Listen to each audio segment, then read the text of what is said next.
দুঃসংবাদ যেন পিছুই ছাড়ছে না আর্জেন্টিনার। বিশ্বকাপের বাকি আর হাতে গোনা মাত্র 1 মাস।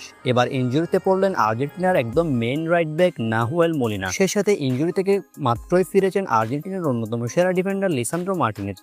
অন্যদিকে ক্রিস্টিয়ান রোমেরো এখনও ইনজুরি কাটিয়েই ফিরতে পারেনি। আর মাত্র কিছুদিনের মধ্যে বিশ্বকাপের স্কোয়াড অর্থাৎ চূড়ান্ত স্কোয়াড ঘোষণা করবেন স্কালোনি। এর আগে এবার মারাত্মক এক দুঃসংবাদ পেয়েছে আর্জেন্টিনা ন্যাশনাল টিম।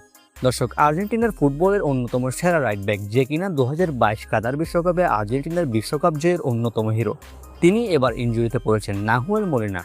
দর্শক, আর্জেন্টিনার জাতীয় দলের জন্য এলো দুঃসংবাদ। গতকাল অ্যাটলেটিকো মাদ্রিদের ম্যাচের শেষ মুহূর্তে স্কালোনির দলের নির্ভরযোগ্য রাইট ব্যাক নাহুয়েল মোলিনা ছুটে পড়েছেন। পরীক্ষা জানা গেছে তিনি মাংসপেশি ছিঁড়ে যাওয়ার অর্থাৎ ডেস্ক-গাড়ার সমস্যায় ভুগছেন এবং প্রাথমিকভাবে ধারণা করা হচ্ছে প্রায় 4 সপ্তাহের জন্য মাঠের বাইরে থাকবেন নাহুয়েল মোলিনা।